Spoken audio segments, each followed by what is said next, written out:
proses lagi pengujian nih. Nah, kira-kira kisi-kisi apa sih yang selalu ditanyakan kepada mahasiswa yang sedang diuji? Kami tetap menggunakan kaidah originalitas. Berbeda, tidak boleh sama persis atau menjadi.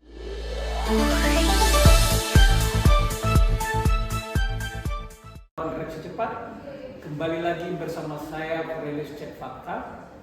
Kali ini kita akan wawancara Dekan Fakultas di Universitas Pertahanan dan juga Kaprodi dengan Pak Majen TNI Pujo dan Bu Kolonel Laut Ibu Lia, Dr. Lia. Lila. Baik, terima kasih. Sehubungan dengan adanya uji skripsi hari ini, Pak. Ya. Nah, kita akan bertanya perihal apa saja yang sudah dilakukan hari ini dan visi misi daripada Universitas Pertahanan ini. Ya. Sebelum kita ke sana, boleh nggak diceritakan sekilas tentang Universitas Pertahanan ini? Ya. Terima kasih Cornelius. Pak Cornelius. Ya. Universitas Pertahanan Republik Indonesia ini berdiri tahun 2009. Itu awalnya S3 S2.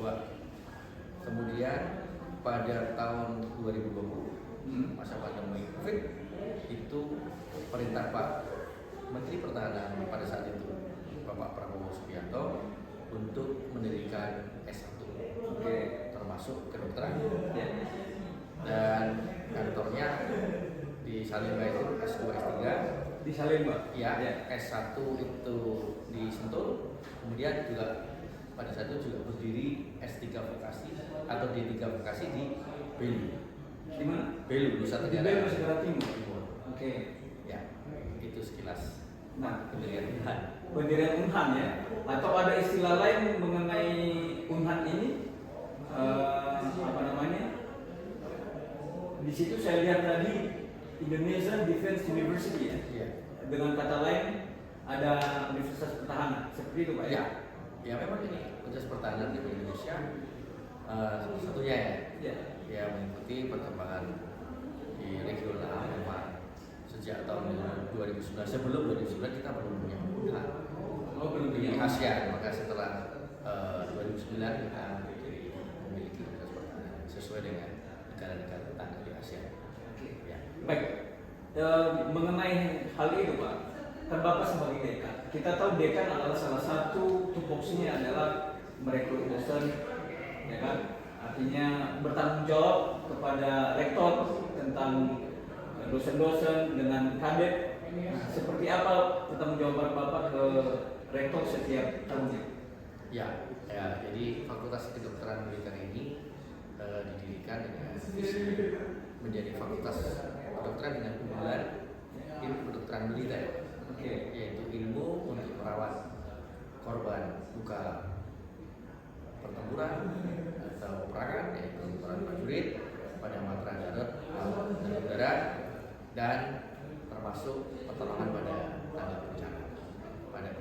Berarti di sini ada 3 matra. Ya, Ada laut, udara, darat.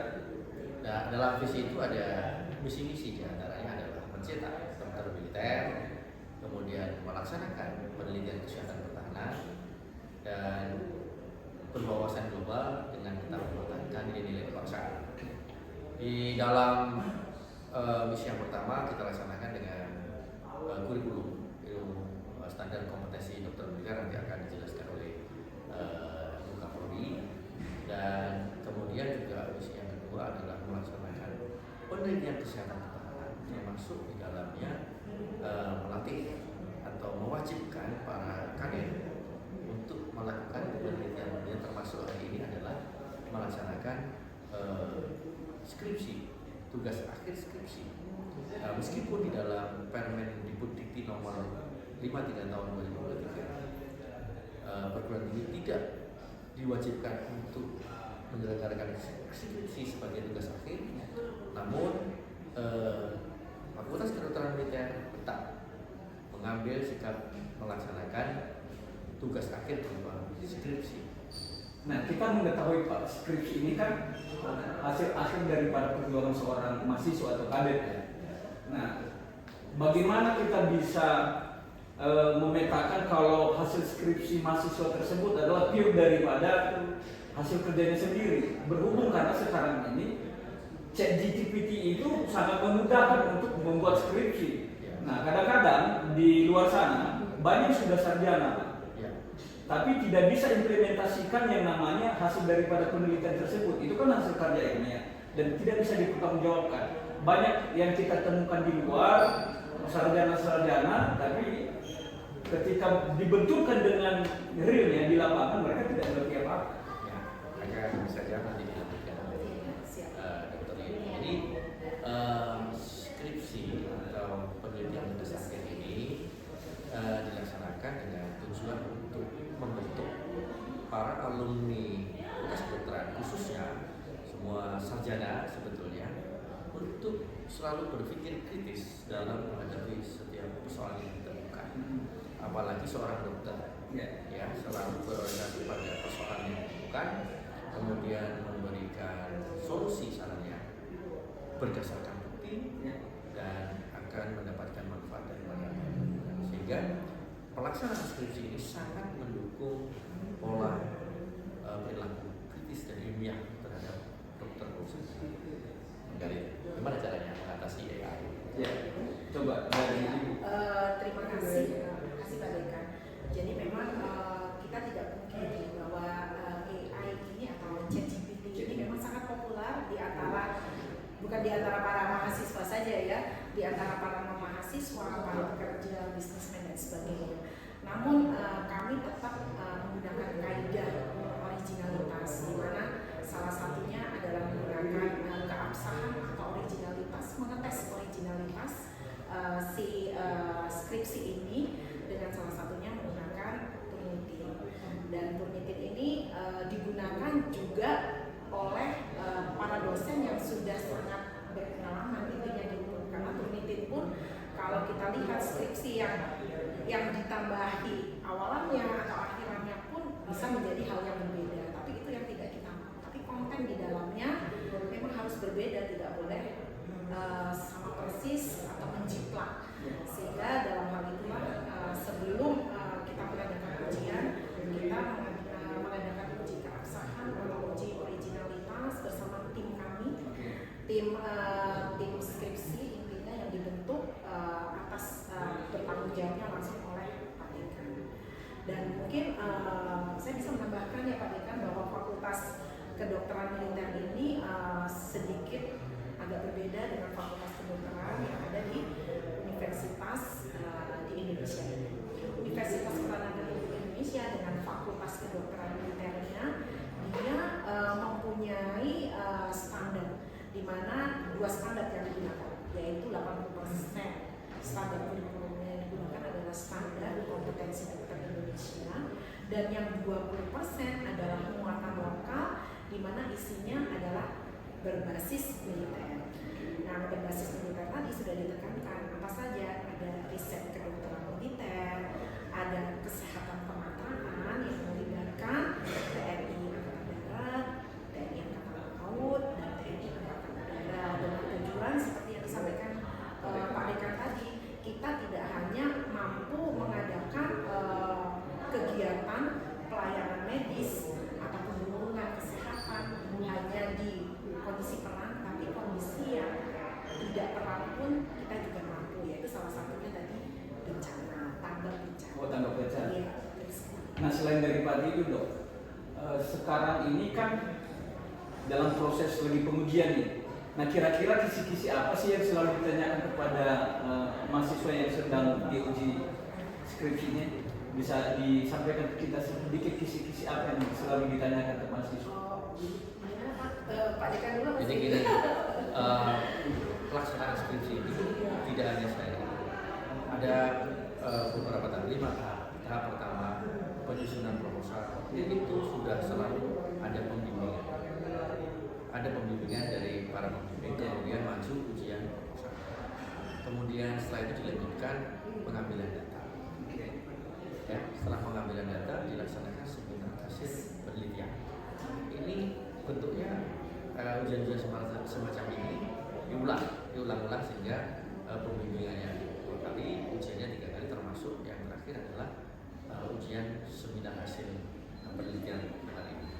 Dengan dilaksanakan tahapan seperti ini, kita melakukan banyak pembimbingan baik pada metodologi penelitian maupun konten daripada penelitian, ya, sehingga apa yang menjadi ketakutan apakah ini sekedar menjiplak AI, kita akan bisa hindarkan karena kita sudah mengerti bahasa AI itu memakai algoritma yang itu saja. Ketika dikombinasi urutan algoritmanya ketahuan kalau ini bahasa AI, maka dengan melakukan beberapa tahap pembimbingan, beberapa tahap ujian, maka kita menjadi bisa menghindari asal jeplak pada artificial intelligence. Dan ini pengalaman kita di luar ya Pak Dekan, kondisinya kadang-kadang mahasiswa itu berkeluh kesah ketika misalnya mereka lagi bimbing skripsi, nyari dosennya susah, terus ketika ada perbaikan suruh perbaiki tapi tidak diberitahu apa yang mau diperbaiki, itu juga kadang-kadang membuat mahasiswa stres. Dan itu banyak sering curhat ke kita mahasiswa di luar sana, nah dosennya dibiarkan kita disuruh perbaiki tapi nggak tahu diperbaiki apa. Ketika kita diperbaiki malah dibiarkan begitu saja. Kira-kira seperti apa nih? Jadi kalau kita Pak, kita mempunyai rentang waktu dan mapping timeline yang memang jelas. Artinya apa? Kalau kita telusuri bahwa para kader mahasiswa ini kan semuanya beasiswa. Yeah. Jadi mereka tidak bisa yang nanti mengerjakan skripsinya mereka bisa molor. Jadi artinya begitu juga apa yang kita tekankan kepada para dosen dan pimpinan itu menekankan bahwa kita tidak boleh melewati atau melebihi jadwal yang sudah kita tetapkan. Sehingga tahapannya ini kan semuanya kita lalui di akhir tahapan program studi sarjana kedokteran, mereka harus mendokumentasikan seluruh kegiatan dalam bentuk penelitian, keilmuannya dalam bentuk penelitian tadi, yaitu dalam uji sidang skripsi. Di situ kalau mereka sudah bisa lewati, mereka bisa langsung masuk ke tahapan berikutnya. Karena kan kita tahu bahwa pendidikan kedokteran itu tahapannya adalah program studi sarjana, kemudian program studi profesi. Nah, dengan uji inilah mereka laksanakan, dosennya pun ditekankan bahwa mereka harus menyempatkan atau meluangkan waktu, karena kita kan ada yang namanya modul Pak, kalau di tempat lain mungkin blok, namanya kita ada modul riset kedokteran militer. Ini berjalan di semester 6 dan 7 dan itu akan terus berjalan, dan terakhir dari semester 7 ini mereka sudah dapat target menyelesaikan 1-2 skripsi. Jadi nggak ada yang namanya mereka kesulitan dan sebagainya. Berarti itu yang membedakan ya? Yang membedakan di dan kampus iya, itu garis militernya ada. Skala waktunya jelas, di mana ujian betul. proposal pada 75 kadet dilaksanakan dalam 1 hari. Harus seperti yang terjadi hari ini. Nah, sidang skripsi juga dilaksanakan dalam 1 hari, rally 12 ruangan, semua dosen penguji pembimbing hadir. Hari ini harus selesai. Kader yang diuji hari ini berapa banyak? 75. 75. Iya.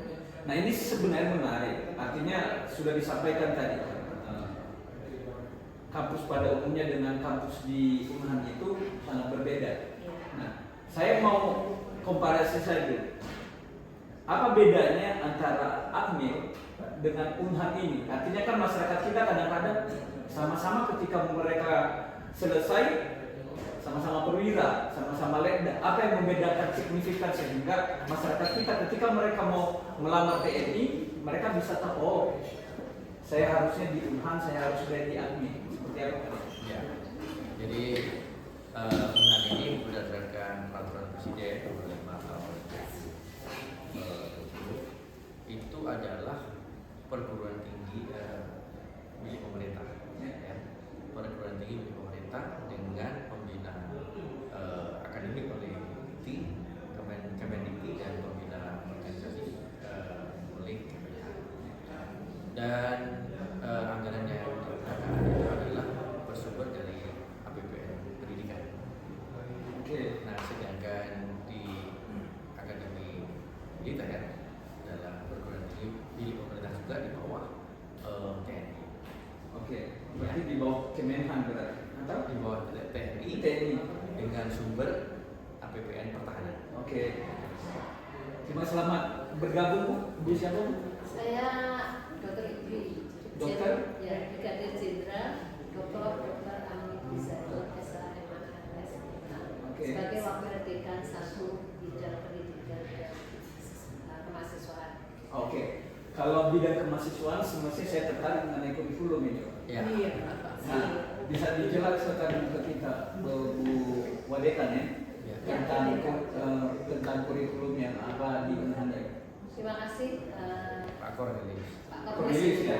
Pak Kornes, terima kasih kesempatannya bahwa di Fakultas Kedokteran Militer Unhan ini menggunakan kurikulum yang berbasis kompetensi.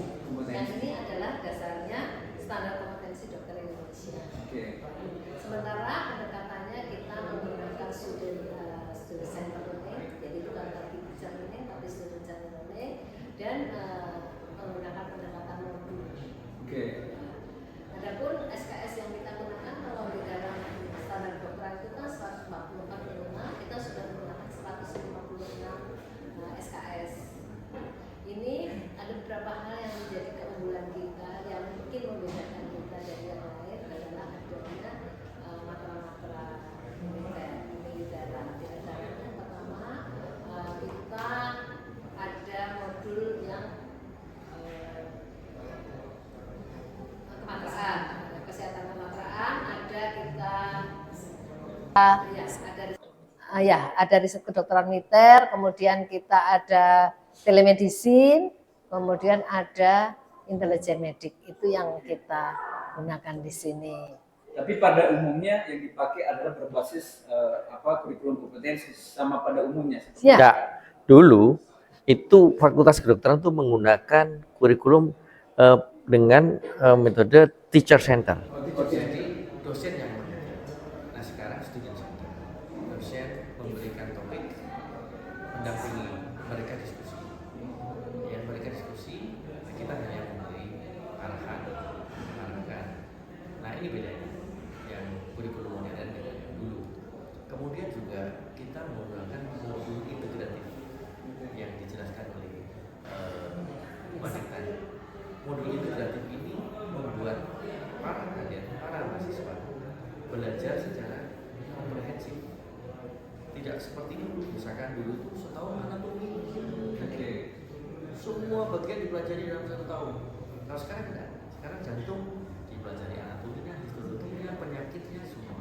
Jadi modul sistem. Modul sistem terintegrasi dalam sistem yang sistem.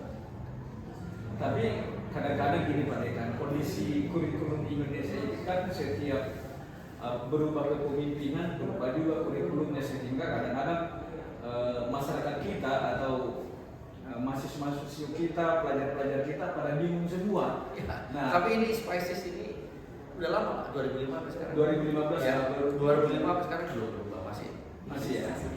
Nah mudah-mudahan, karena kondisinya begini Pak, sebagus apapun kurikulum menurut saya, sebagus apapun kurikulumnya, kalau misalnya tenaga pengajar atau tenaga dosen segala macam itu tidak sesuai dengan bidangnya, tidak expert di bidangnya, artinya percuma juga kurikulum itu mau diubah seperti apapun tidak Betul. masuk akal. Jadi seperti itu menurut saya. Kita di sini berusaha mengikuti aturan daripada Badan Mutu atau dalam hal ini akreditasi oleh peneliti atau LAPTKes untuk memenuhi kebutuhan SDM dosen. Sehingga rata-rata dosen kita harus S3 Rata-rata atau spesialis, ya, atau minimal S2 pada biomedik itu S2. Tapi itu juga harus diarahkan menuju S3. Oke. Jenjangnya. Tuntutannya harus jadi Ya, S3. ya.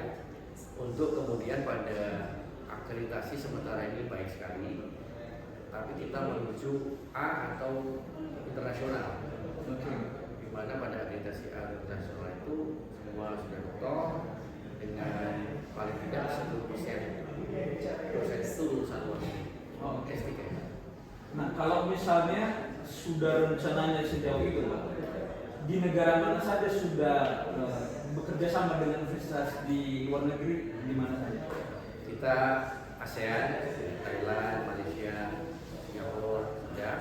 Kemudian kita India.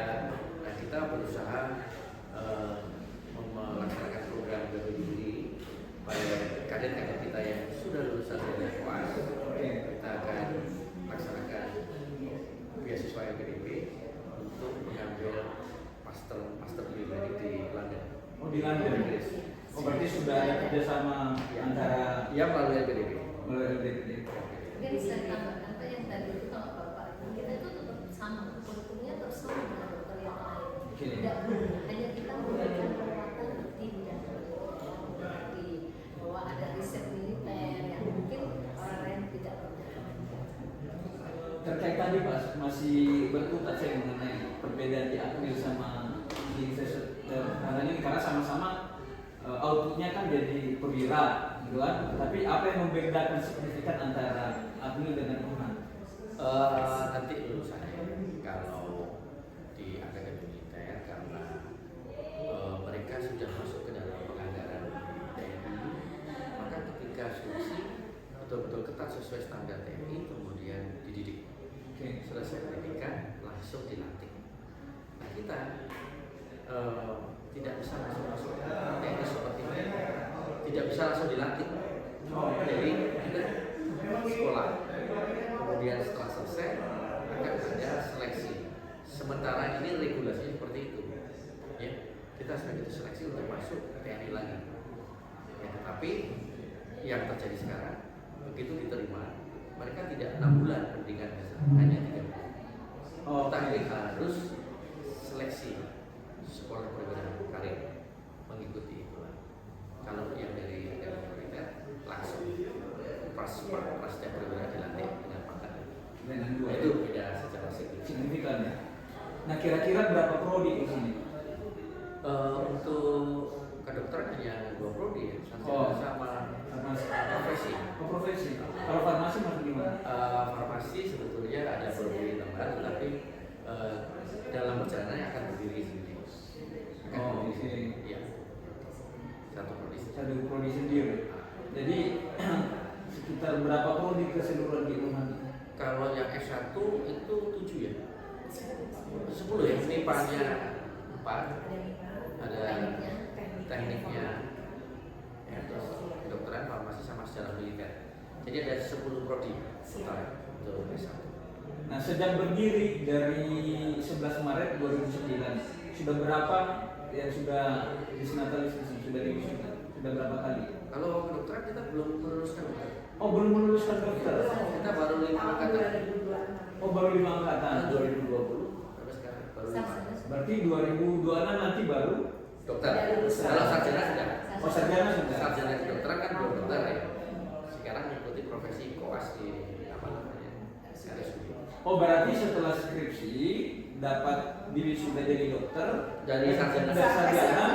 Baru ke Rumah sakit. rumah sakit. Berarti program profesi 2 tahun. Oh, berarti berbeda dengan fakultas lain ya. Kalau sudah selesai sarjana udah bisa. Itu yang membeda. Berarti 2 tahun dulu puas baru bisa Dokter. dokter. Bisa cocok. Bisa kerja. Sangat luar biasa juga ya, artinya perjuangan apa namanya untuk mendapatkan gelar dokter itu butuh effort yang luar biasa. Ya, karena profesi ya.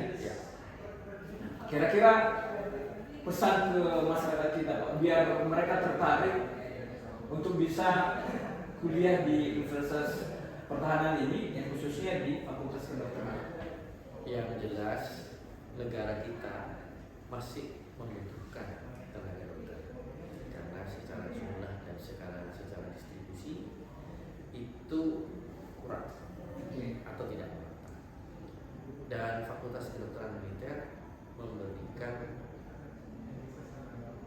program pembelajaran dengan penjaminan mutu dengan standar masuk yang cukup tinggi, ya, sehingga apabila layak masuk ke dalam masuk menjadi mahasiswa Fakultas Kedokteran FK Militer, kita akan ada penjaminan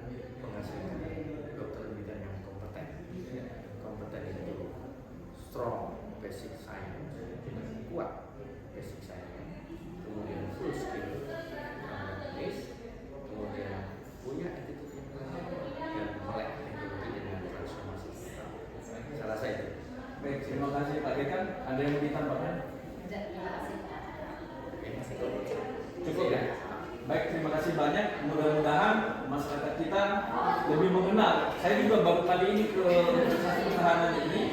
Kebetulan kemarin Sekjen Persatuan Wartawan Presiden Cepat dia cerita ke saya, betul boleh nggak kita wawancara di sana? Saya bilang dengan senang hati. Saya belum pernah ke sana. Artinya saya ini pernah wawancara Pak Andika masih jadi Panglima TNI, Pak Muldoko, Pak Pangkostrat yang sekarang jadi Irjenat. Nah itu yang pernah kita lakukan wawancara eksklusif. Jadi mudah-mudahan Universitas Pertahanan ini lebih maju lagi dan banyak generasi-generasi putra Indonesia yang bisa dihasilkan jadi dokter disebarluaskan seluruh Indonesia. Ya, terima kasih. Baik, terima kasih banyak Pak. Salam sehat selalu. Terima kasih. Ya. Salam bela negara. Salam bela negara. Terima kasih. Oke, oke siap.